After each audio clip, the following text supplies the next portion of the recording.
to another episode of our special Islamic Law and International Law Symposium. Today, we are very, very happy to be joined by Professor Niaz Shah, who is a professor in law at the University of Hull, about his book, Islamic Law and the Law of Armed Conflict, which was published in 2011. So for the benefit of the audience who may not have read the book, could you briefly explain the key elements of it? Yeah, thank you very much, Ayesha. It's a genuine pleasure to be able to do this webinar with you. I did one in 2009, so it's a nice comeback to talk again, especially about my book on the Islamic law and the law of armed conflict, dealing with the armed conflict in Pakistan. I wrote that book in 2011, was published by Routledge. That book is a natural continuation of my previous book, which I published in 2008. It was published in New York by Palgrave Macmillan. And that book was on self-defense in Islamic and international law, assessing Al-Qaeda in the invasion of Iraq. In that book, I compared the Islamic law principle on the use of force, which is generally called jihad, which in my view is erroneous. But the correct, in my view, the correct version is the correct way to call it is the law on the use of force. So I compared the Islamic principle on the law of the use of force with international law. In Islamic law, there is only one verse in the Quran which authorizes the use of force, and that verse is in that's verse 39 of Surah Al-Hajj, which state that permission to fight is given to those against whom fighting is launched because they have been wronged. There are other verses, in Surah An-Nisa dealing with collective self-defense, and Surah Al-Hujurat 49, verse 49, which deals with internal armed conflict. Then I compared this principle on the use of force of Islamic law, mentioned in the primary source of Islamic law, with the primary source of international law. And international law, under Article 51 of the UN Charter, there is an exception. Well, it recognizes, let's put it this way, the right to use of force in self-defense. When looking at both primary sources and detailed legal research and analysis, I found that both legal system, Islamic law and the UN Charter, are compatible. Mm-hmm. There is a general misunderstanding, especially in the Western world, that somehow Islamic law is evil or Islamic law is militant, and it authorizes the use of force, basically allowing anyone who is non-Muslim to be killed. So that's a one big myth. And in this book, I have tried to dismantle that myth. Now, within that book, in the 2008, and you need to remember that when I started writing those books, it was in the circumstances when the tragic incident of September 11, 2001 in the US were still fresh. There were a lot of reactions. States and nations were still developing strategies. International law was still trying to develop responses. But there was a huge criticism of Islamic law, that somehow it's a militant religion, and people went beyond Islamic law. People went even after Islams and then Muslims and Islamophobia in that column. And, it all made some of the situations, people, especially living in the West, for them very difficult. So within that context, I said, well, let's compare the two, the use of force under Islamic law and international law, and my research found that both are compatible. Then I applied the Islamic principle to Al-Qaeda declaration of jihad, which is the use of force. Their declaration of 1996 and 1998. And my research found that the declaration of Al-Qaeda do not meet Islamic law standards. I also applied Article 51, the International Legal Standards on the Use of Force, to the March 2003 invasion of Iraq. And my research found that the US-led coalition invasion of Iraq in March 2003 was unlawful. So that was the first book that I did, and it's a continuation of this. And I say it's a natural continuation because when the war begins on the battlefield, a different rule applies. Under Islamic law, it's called the law of Qital. Under international law, it's called international humanitarian law, or the law of conflict. So in my second book, the book you have asked me to comment on, I started comparing the purposes of the Islamic law of Qital. Now we are moving from the use of force to initiate the war to what are the rules in the battlefield. So I compared the purposes and objects of the Islamic law of Qital with the purposes and objectives of the international humanitarian law. And both law, my research found, are compatible. And they're compatible because both aims to minimize human suffering in the battlefield.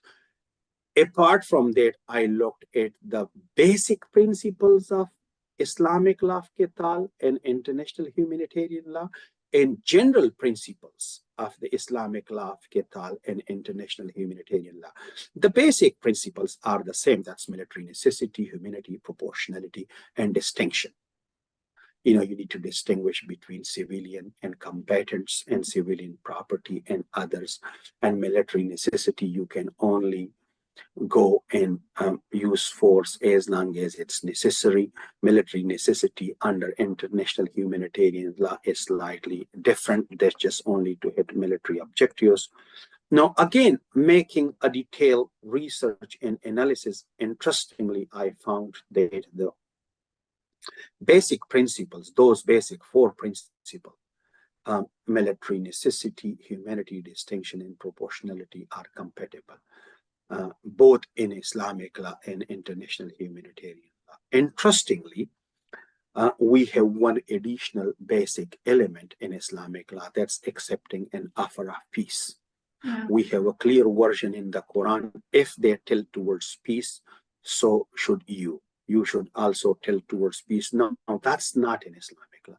When in international humanitarian law. Now, when I came to the general principles of Islamic law and international humanitarian law, I say in my book they're broadly compatible. And the reason I say they're broadly compatible because in some places Islamic law provides greater protection than international humanitarian. I will give you one example. For example, proportionality. On proportionality, Islamic law compared to international humanitarian law is very clear. You can gather the principle of proportionality from the Hague Regulation and Optional Protocol 1 of the international humanitarian law. But when you come to Islamic law, the Quran, there is a one battle combat specific verse, that's verse 126 of Surah An-Nahl, which stated, if you were to harm them in retaliation, harm them to the measure you were harmed.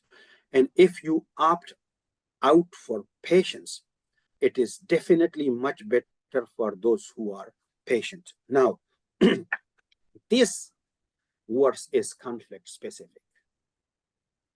Now, given the circumstances in which it came, it's of paramount importance. And look at the language. It specifically say just to harm them to the extent you were harmed. The context of the revelation is explained in my book when the uncle of Prophet Muhammad, Hamza, was killed, and everybody was angry. They wanted to kill 70 or more people in retaliation or as a revenge. And then this verse revealed. Now, it says it's asking also for patience. No. If you're patient, that's much better. You won't find this language in international humanitarian law. And when I said, you know, in terms of the basic principle In international humanitarian, there are 4, but in Islamic law, there are 5. There is a 5th one that's accepting an offer of peace. If you look at verse 61 of Surah Anfal, which states, if they tilt towards peace, you too should tilt towards peace. So when I say broadly compatible, that means Islamic law is much better and provides stronger protection to people. Overall, I say they are compatible. The most important thing, I think, which was fascinating for me, that the purposes and objects of both laws, the Islamic law of Qital and international humanitarian law, are compatible. That's to minimize human suffering in conflict. One thing which I want in particular to point out in this is the individual responsibility.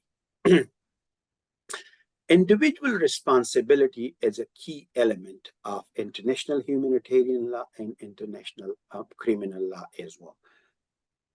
The Islamic law is very clear. For example, verse number 18 of Surah Fatir says that no bearer will bear the burden of any other person.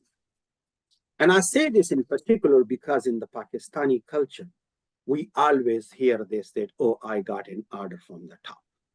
So getting an order from the top is not a valid defense to any crime under Islamic law, and it's not even against the Pakistani law.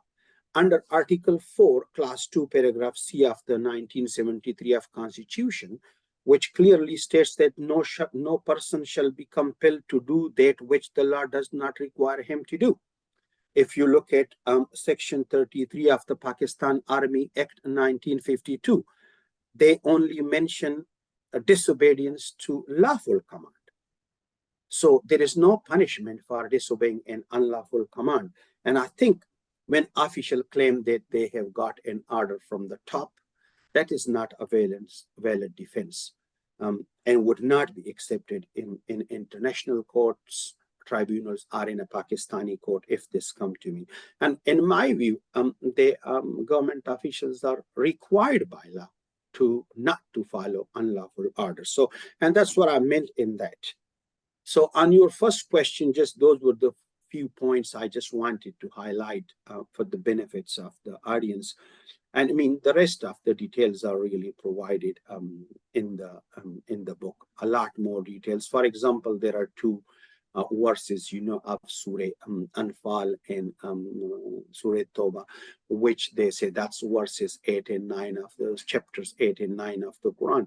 When the kill language has been used, there was a lot of criticism of that in the Western world. That, oh, they say go and whenever you find them, kill them.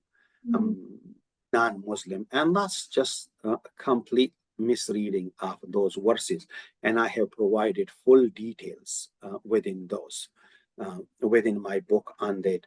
Within that book, what I did is I applied those principles to the principle of Islamic law of Qital to militant groups in Pakistan. For example, Tehreek-e-Taliban. Now we have more groups, splinter groups, there were in Swat and several other places. When I looked at it, these groups claim to be following Islamic law, and they want to introduce Sharia-based system in the system. When you look at their actions, and I would say brutalities in some cases, you will find that their actions do not meet the Islamic standards. And it's very important for scholars to point out, to challenge their arguments and ideologies, that whether it is Islamic or not. I'll come to that in my discussion on your other question. But here, when I say the armed conflict in Pakistan in this, the US drone strikes inside Pakistan, I have written on this before as well in the newspaper, and it was in response to Sophie. Belal Sophie, we've written on that as well. I've written on that.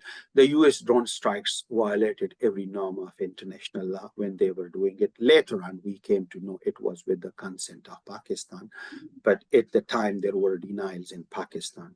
allegations, denials, and counterclaims are common in conflict. It's just the hallmarks of this.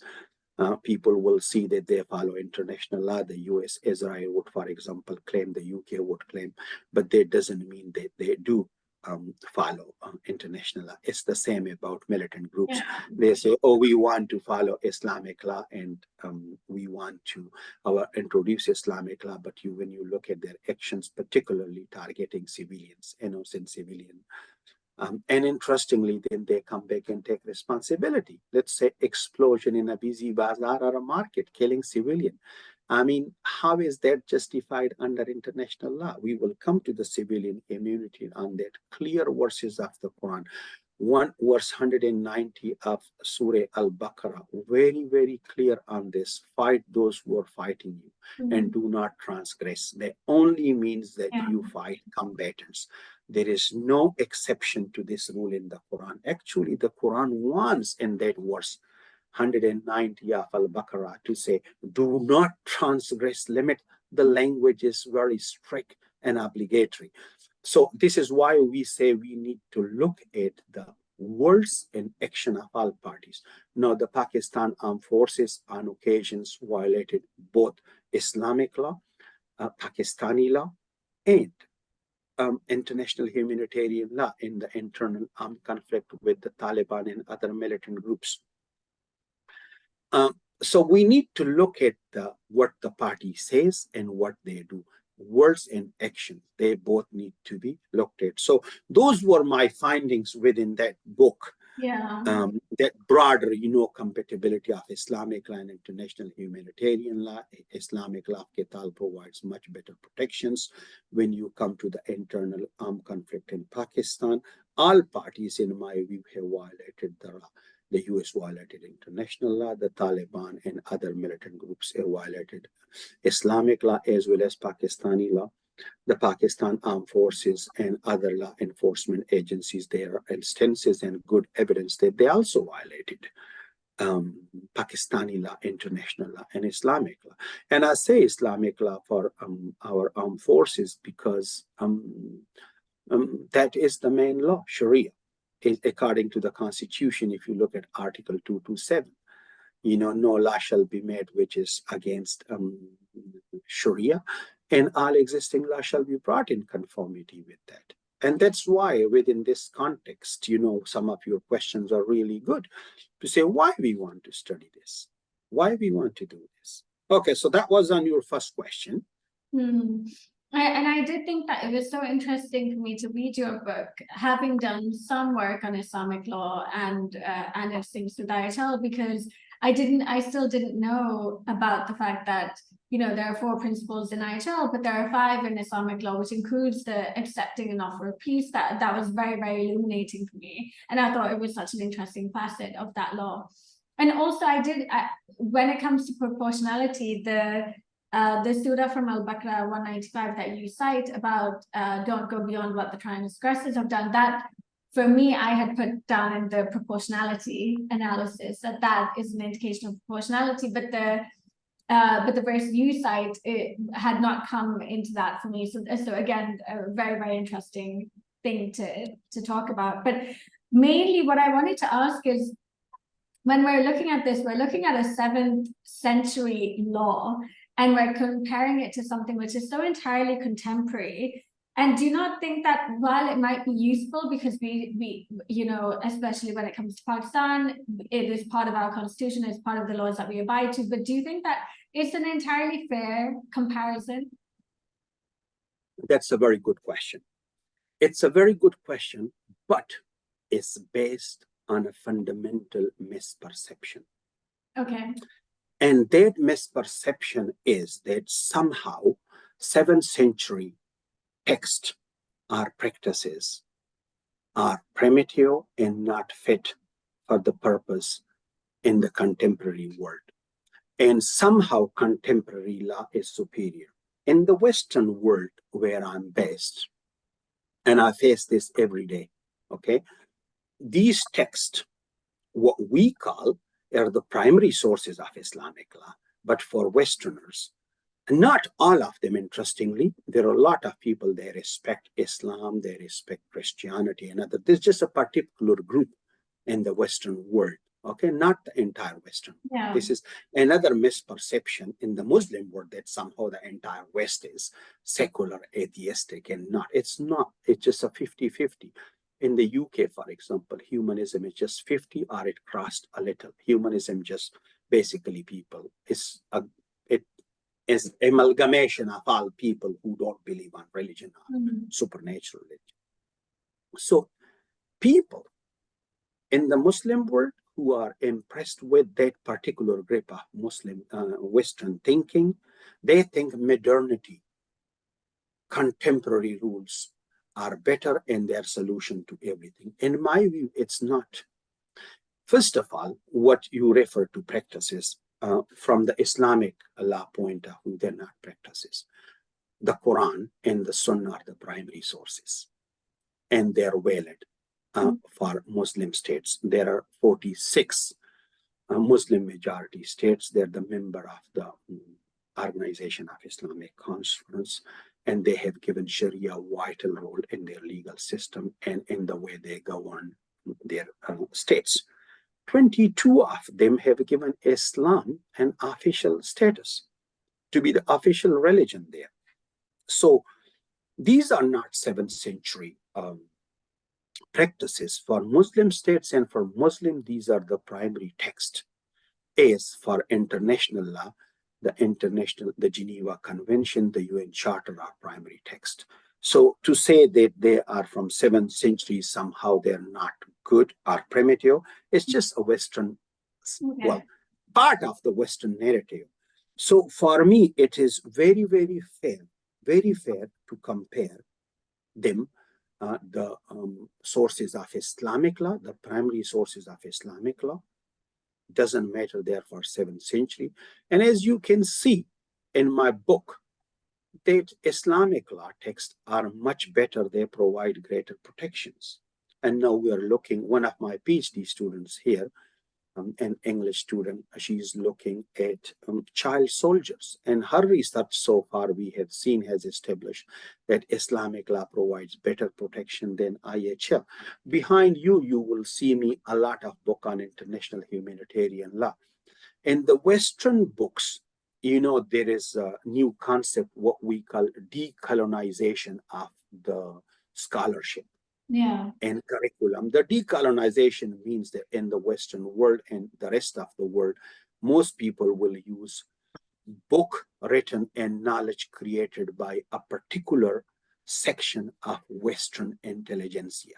We use that. And now recently there is a trend to decolonize. Now we need to bring other cultures in. So if you look at a book written by a Western scholar belonging to a particular group, they will say, oh, humanitarian law started here from the, you know, when Henry Dunant visited Solferino and he saw the battle. He himself was a devout Christian.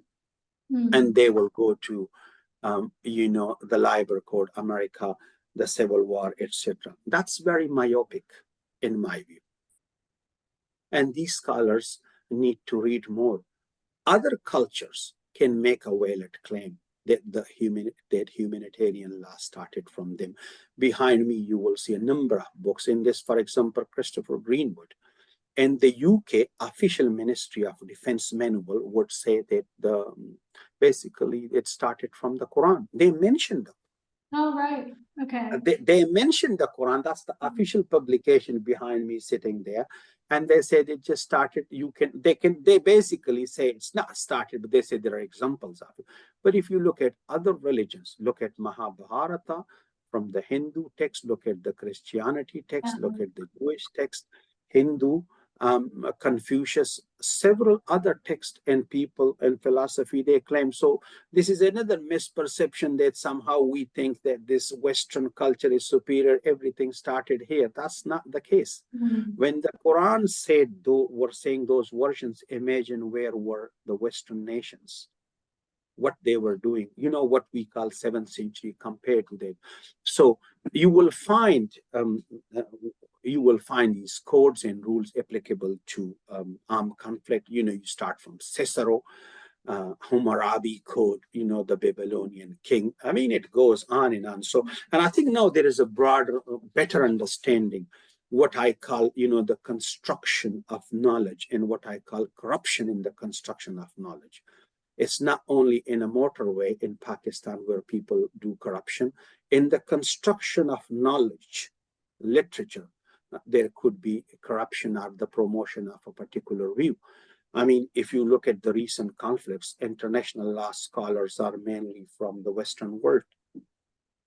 If you look at the way they present the view of this, at the time, if you go to the time of Iraq war, the invasion of Iraq, then on Libya, you will see this, that there was a stronger voices for that, mainly official or those who were paid by these governments.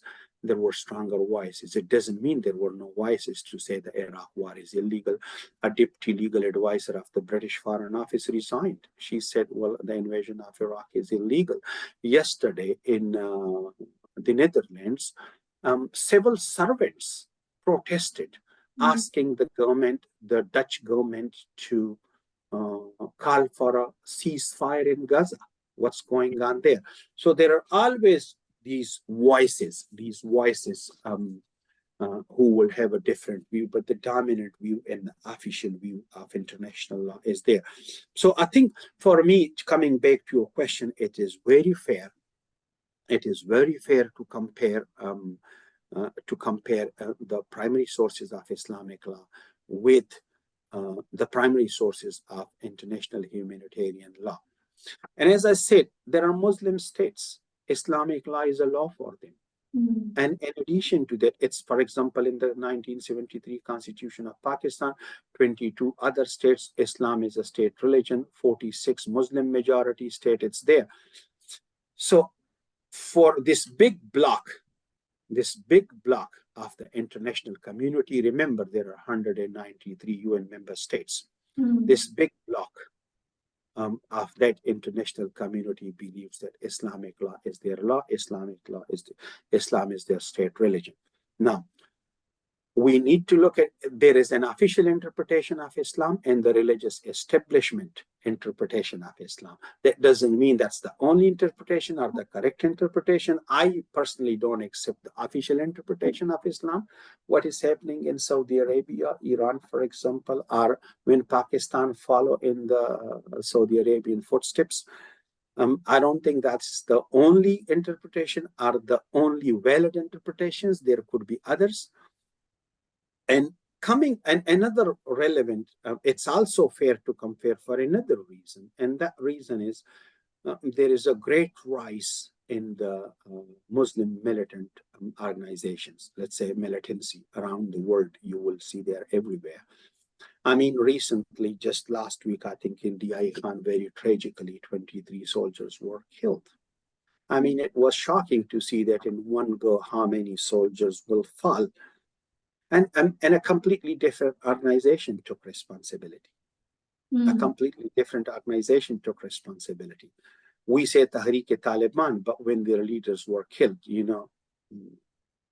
Baitullah Masood, for example, several other groups came out, Sofi Muhammad in Dargai and Malakan, when they were doing it. There were several groups they did internationally, the so-called Islamic State, ISL, they emerge. So what they do is that they claim that they want the introduction of Sharia in a particular country or particular part of the country. And so their ideology is based on Islamic law. This is what they say. And then whatever they do, they say that their actions are basically based in Islamic law. When you look at that, for example, I've translated, you might have seen my translation of the Laiha for Mujahideen of the Taliban, the Afghan Taliban. When you look at that, there were some good rules there, Islamic law, and some good Islamic scholars did it. That's a very good book in a number of ways. And it's nice that it's codified, and interestingly, it's a small pocket book. When you look at all those things, so again, as I said, we need to look at the actions, the words and the actions of these groups. What Taliban, for example, in Afghanistan are doing to women, I don't think it's anywhere near to Islamic standard. Interestingly, a lot of us thought that they would have learned a lesson from their previous version of strict interpretation of Sharia. And this time, after 20 years of war coming back, we thought there should be some uh, change. And we thought there would be new Taliban rather than the old Taliban. Unfortunately, that didn't happen. We still see atrocities. We still see, especially in relation to women, what they do. Just across the border, a woman can become a prime minister. In Bangladesh, a woman can become prime minister, but there they say don't go to school. And the most shocking and disturbing thing is that they don't have an alternative. If people say these are girls' school, these are boys' school, then that's perfectly fine. But the denial of education is one thing, and to have a separate school for women is another. Just behind my building, literally next door, there is a Newland Girls High School. That's only girls' school here in England. It's just here, just literally on that side of the building. Yeah. I entered just the same gate. There's the Newland Girls High School. And then when you go a little further to another village called Beverly, there is the oldest grammar school in the country. That's only boys' school. When you go a little further, there's boys and girls mixed school. So it's not something new, a separate girls' school, they should do this. Now, the actions of Taliban. So it's not only that we need to look at the words and actions of states, but we also need to look at the words and actions of these militant groups. And I think it's the responsibility of scholars to challenge and assess their ideologies and their actions. Not only militant groups, but the states as well. In my view, and I think it will be an answer to your next question, but I will say it now. Everybody, when you look at they violate law. Look what the US is doing. The US can go and kill anybody anywhere. It has a full license according to them. Okay. Look at the UK. The UK, there are several investigations against the UK armed forces. There is one currently going on Afghanistan. They killed Taliban, and exactly they did what people do in movies. They went there, they put the pillows on their people, they shot them. Anybody who could be of age who could join the militant groups of the Taliban, let's say fighting age. And you know what they did? They did what is called dropping weapons. Then they planted weapons with them, what the Pakistani police would do, what the Indian police would do. Okay, they can plant drugs with you to arrest you. They can plant weapons with you to arrest you. The same thing was done by the UK forces, and we have a big inquiry underway. You can check it online. Several inquiry against the US. Australian armed forces did the same thing. In the extraordinary renditions, several European countries were involved. Look what happened in Myanmar. The Libyan attack by France and others. We say they went to go, the UN Security Council resolution was to protect humanitarian catastrophe in Benghazi, but they went and they assassinated Gaddafi, and they took over the country. And now they look at this, they can't control even the human smuggling and immigration because the European state destroyed their navy. Now, look at China. China is literally engaged in the genocide and extermination of Uyghur Muslims, but nobody's talking about it. Now, look at what happened in Myanmar, the genocide. What happened in Europe, the Bosnian genocide. What is happening in Kashmir? What is India doing? I mean, it's going on and on. So when people all of a sudden come to say, look, there are militant groups, they're not. What is happening in Israel? What Hamas did is not killing civilians and taking hostages against Islamic law. We looked at the clear verses of the Quran. That was un-Islamic. I fully appreciate and understand the oppression of Palestinians by Israel, the brutalities of the Israeli armed forces, and the policy of the Israeli government, which is not necessarily fully supported by Israelis. There is a big revolt against these policies and Netanyahu. So we need to look at everything. In Pakistan, everybody is not supporting what is currently happening, the human rights violation. There are a lot of voices there against it. There are people against it. It's the same in Israel.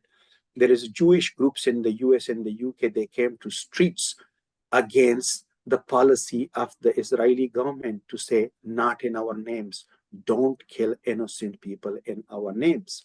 So you will see, it's not as simple as that to say, well, it's Israel, it's that, it's America, which is that's in the UK. There are voices against human rights and the violation of humanitarian in the UK, in the US. I'm sure in France, I'm not fully aware a lot about France because I don't speak French, but here.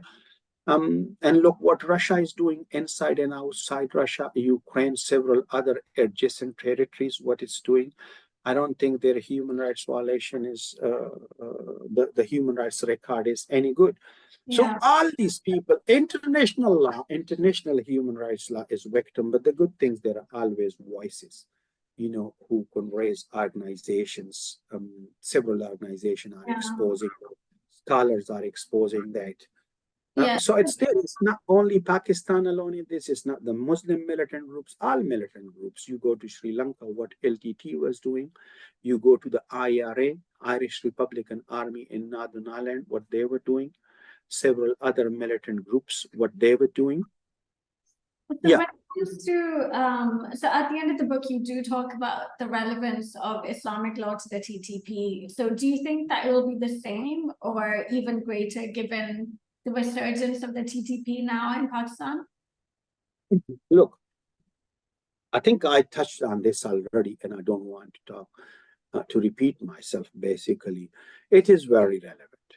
And it's relevant for a simple reason. They claim that their ideology is based on Islamic law. They say their actions are based and justify their actions, I should say brutalities, on Islamic law. So we really, scholars need to come and challenge. It's very relevant for them to say, well, it's not Islamic law. Militant groups are averse to international humanitarian law and international law. They think it's something Western, another misperception. It's not. If you look at the formation of the Geneva Conventions, the formation of treaties, Muslim states were at the forefront. Pakistan was a baby state at the time in 1949, and Pakistan put forward proposals. If you look at the Universal Declaration in 1948, Pakistani Ambassador Zafrullah Khan led the Muslim bloc and persuaded them against the Saudi Arabian resistance to vote for this. Pakistan was at the forefront. Okay, Pakistan is now at the forefront of several resolutions. You can see our ambassador very active in the United Nations in New York in drafting resolution. The BBC was just showing our Pakistani ambassador a lot recently, who was making statements. UAE, for example, is introducing the current resolution in Security Council, which was the last one was vetoed by the US, and the current one is here. So, and look at the symbol in an international humanitarian, the Red Crescent. That is because of the Ottoman Empire at the time that we need a Muslim symbol. So it's very much the law of Muslim states. Muslim states are very much the part of it. Remember, United Nations is not a European, it's not a Europe or West, it's a global organization. So they are averse to it, these state militant groups. But for Muslim states, Islamic law and Sharia, it's a key, it's a supreme law in some state, and it's relevant. So as far as I can see, for this block, over 1.2 or 1.3 billion Muslims, around the world, Islamic law is relevant. And scholars would need to counter and challenge in a scholarly way these arguments, to respond to these arguments. This is what scholars do. So it's very much relevant that we hold them to account according to the principle they claim that they follow. Okay, go ahead. You were asking something. No, just in terms of its applicability to non-state groups such as Hamas which draw their basis from key Islamic tenets also. So do you think that a greater understanding of Islamic law and compliance with it? Yeah, you mentioned this, that we've seen recently. I don't think there is a lack of understanding, I mean, for some people, for some fighters, for example, what the Afghan Taliban did for this pocketbook, the Laiha for Mujahideen. I mean, to the lower ranks, it would be good to tell, look, this is what the Islamic law principles are, because it might not be necessary that every action of every fighter of a militant group is supported by the top leadership. So awareness of Islamic law to this extent is necessary as you would train any armed force on, on counter-terrorism operations, on humanitarian law. To that extent, it is essential. But the top people of Hamas are really confident that they know what the Islamic position is. The Afghan Taliban knows what the Islamic position is. Actually, the Afghan Taliban Laiha says that it has been after consultation with Jayyid ulama, the top scholars of Islam, and it's pretty good. Okay. If I have compared it with this in my article, I have compared the principle of Taliban Laiha with international humanitarian law, and there is a greater compatibility. The issue that comes in is the problem, or the difficulty is the gap between actions and words. And it can be against any law, the US would say they follow international law. There is a very good code for their armed forces, but when the armed forces go to the field, the code is breached, international humanitarian law is breached.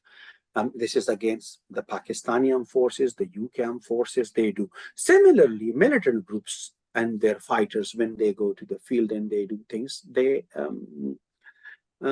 breach Islamic standard. I think what big difference is when they deliberately say it's come from the top leadership to target civilians. To target civilians are soft target. Yeah. When it's become a part of ideology, then that's problematic. Yeah, but this is again, when you look at, for example, the drone strikes of the US, that's the US state policy. They go and they just strike people. They even assassinated US citizens. The UK recently did in Syria. There are famous case of, Junaid and other Hussein, 2-3 people. They just did the drone strikes in Syria. That's my case study here for my students. We study whether they were both British citizens. They were killed.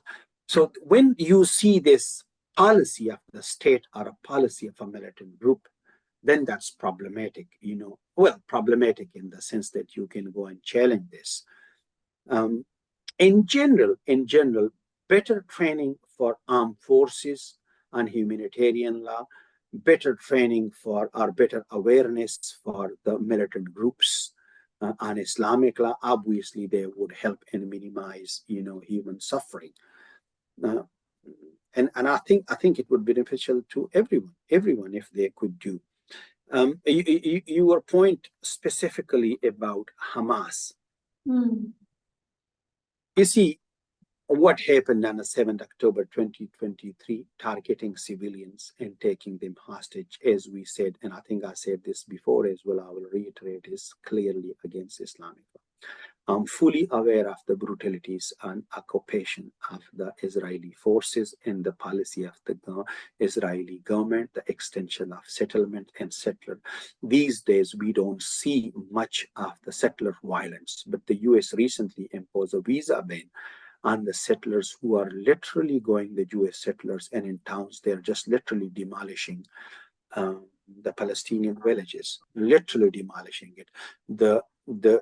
In the international media and the English media, Israel, and let's put it in another way, the US and several other countries, they have greater influence, and what they're trying it in a warfare, control over the media is very important. Initially, there was some full and good coverage, and there was a lot of criticism. The BBC chairman was here called twice to change the stance. The first time they resisted.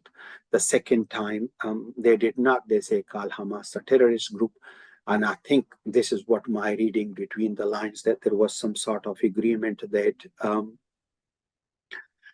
they will use a language which they never used before. So when now BBC mentions Hamas, then immediately it says a proscribed organization by the UK government.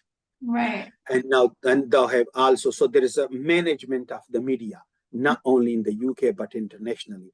When at the top of the hour, you turn on a few main media channels, BBC, CNN, MSNBC, and several others, go to France, go to European news. We have all these. I don't know whether you have in Pakistan or not, but and you go to Al Jazeera. Al Jazeera is the only one which is showing it. BBC will give preference to others, then we'll come back to it.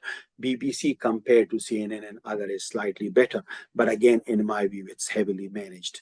So you see in the warfare, all these, forces at play trying to counter it.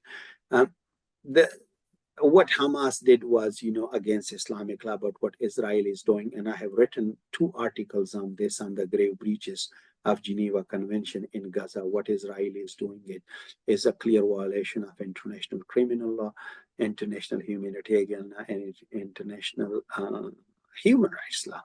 And the unlawful or un-Islamic act of Hamas or does not justify those excesses to go against the Palestinian civilian. And the world, if you look at it, the first General Assembly resolution, which is in my article, was there were 120 votes for ceasefire. The last one, the last week was, or this week was 150 votes, the General Assembly, and it's going on. The US, I think today, is changing its position. There is a slight change in the UK position. France is calling for ceasefire and all this. But the world is watching, and international law is violated by Israel. And interestingly, the US and the UK are key partners in this. The US was there, the US Defense Secretary was there recently, but the president was there. They said, we got the Israel's back, we got it today and tomorrow, and we will have their back forever. So they're equally partners, accomplice in this, the violation of international law. The UK Prime Minister was there and said, we want Israel to win. And they're sending ammunitions, weapons, and everything to this. So all these states are partners into all this. And unfortunately, scholars can talk about international law, but I haven't seen an international conflict or internal conflict where international law is not violated. Yeah.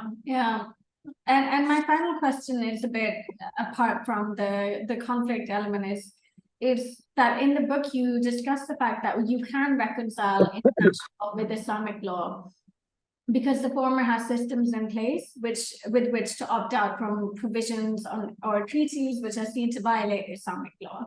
So is this not an issue with treaties such as the Convention Against Torture or with CEDAW, where some reservations by Islamic states are seen to go against the object and purpose of the treaty itself?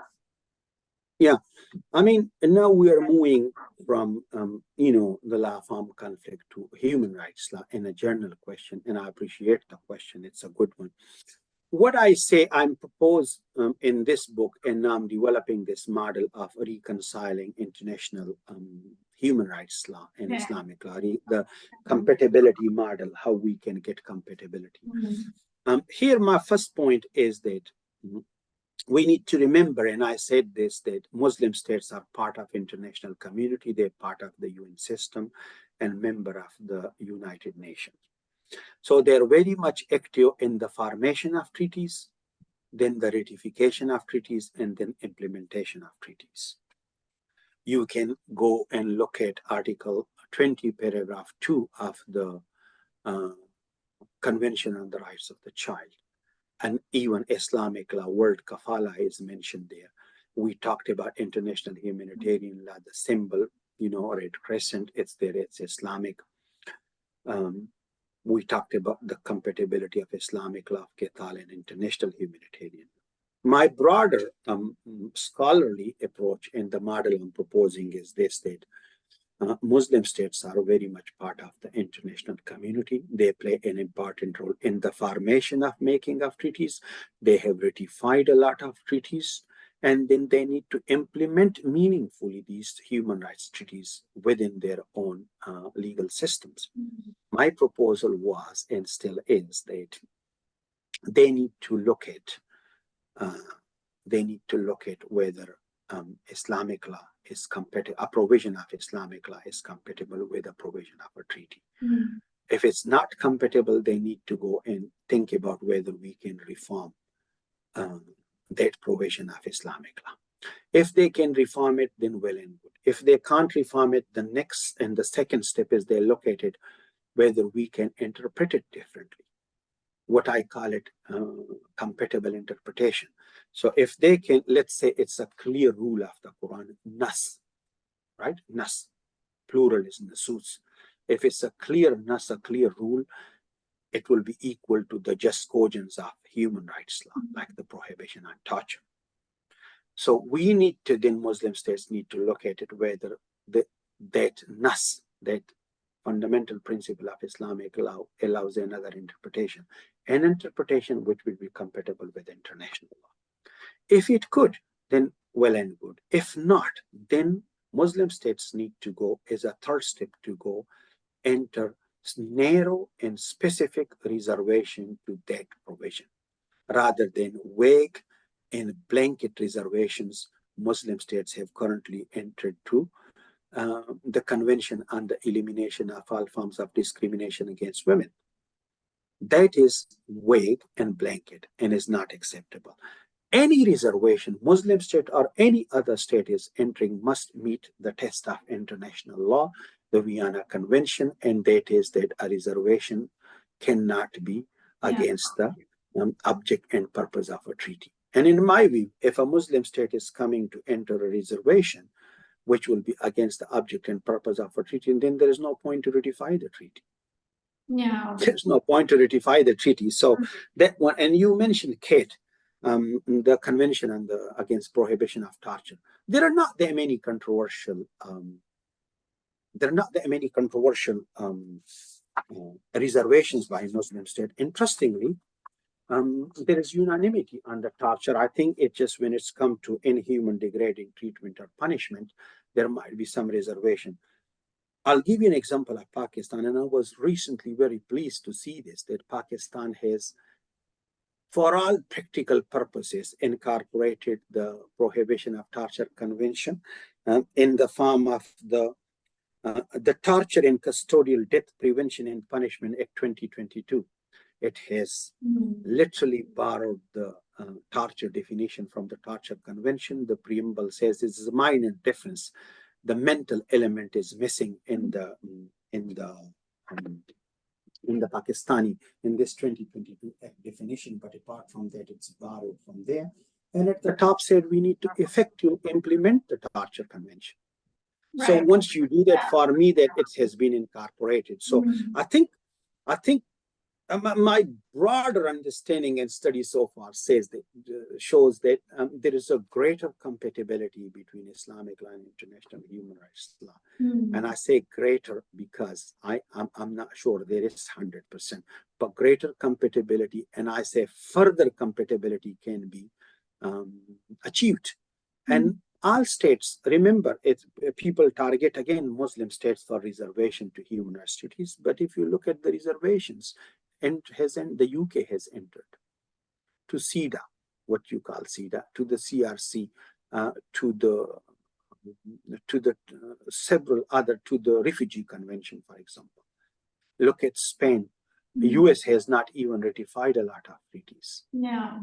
So it's only Muslim state they're targeted in the Sharia, and this is a lot of misperception about Sharia. And it was in those contexts that I was writing those two books.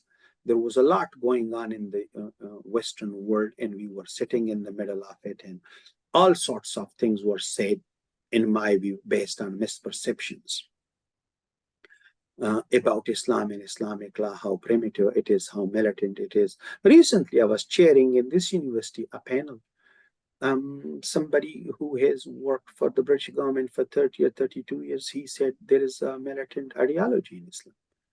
And he put a distinction between the official version by Muslim states, the version of militant groups, and what was in the primary sources of Quran, which I discussed there. But you will always find people, no matter what you do, what you say, there will be people who will be against some of the principles of Islamic law. And to be quite honest, it's for their own survival, because a lot of these people are getting funding from various bodies, they get positions in various organizations just to promote that view or to look at their view. Yeah. I mean, I'm not against genuine scholarship. You know, people can come and they can challenge my view. You know, and I was we were training NATO commanders on the Sharia and military operation in Afghanistan and in Iraq. And a person who was the husband of a judge of the International Court of Justice, at the dinner time after the presentation, he told me, look, Dr. Shah, what you say is all nice, but we know that practically this is not what it is. Okay. So I said, look, what I mean, he was not persuaded. And I think the main weakness in his point, or the main misperception, was that he couldn't distinction between action and words. You know, what the law is and whether the law is followed by states or not. Yeah. I mean, I can say the same thing about international. Yeah. All these international and the countries I mentioned, they don't follow international law. So shall we say international law is violated? You know, we have several genocides. So shall we say the genocide convention is useless? Shall we say that international humanitarian law is bad because everybody it's violated? So people violate Islamic law, militant groups violate Islamic law. So I'm not sure that's the problem with primary sources. Obviously, there'll be various interpretation, but it's the same various interpretation of international human rights law and international. It's everywhere. So Islamic law is not different in any way from any other legal system. Militant groups are not different in any way from other states or non-Muslim groups. This is what they do. There are violations. Yeah. Thank you so much for joining us. That was such an interesting discussion. Thank you for taking out the time. And thank you to everyone who's been watching at home. We hope you'll join in for future episodes in the symposium.